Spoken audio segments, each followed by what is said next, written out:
Hi friends, கேட்னா கிச்சனுக்கு welcome you all. வாங்க இன்றைக்கி புது ஸ்வீட் பார்க்கலாம். என்னென்னா, நெய் போட்டுட்டு பூசணிக்காய் சீவி அதில் ஃபஸ்ட்டு புழிஞ்சு எடுத்து தோல் மட்டும் போட்டிருக்கேன்.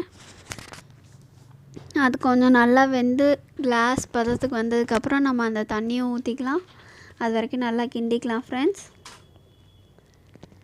இது வேகிற நேரத்தில் அந்த பக்கம் கொஞ்சமாக நெய் ஊற்றி அதில் வந்துட்டு முந்திரி பருப்பு நல்லா ஃப்ரை பண்ணி வச்சுக்கோங்க. இப்போ பாருங்கள், சர்க்கரை போட்டு ஃபுட் கலர் ஆட் பண்ணிக்கலாம். ஃபுட் கலர் ஆட் பண்ணால் நல்லா கலரிங்காக இருக்கும். பாருங்கள், ரெடி ஆகிடுச்சு சூப்பராக.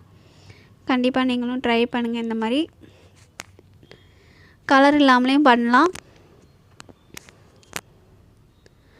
நல்லா வெந்துருச்சு ஃப்ரெண்ட்ஸ். அவ்வளோதான். நான் வந்து கம்மியாக பாதிலேருந்து கால் எடுத்தால் ஒரு 2 வாய் தான் வரும். நீங்கள் நிறையா எடுத்து பண்ணுங்கள். கண்டிப்பாக ட்ரை பண்ணுங்கள். பாய்.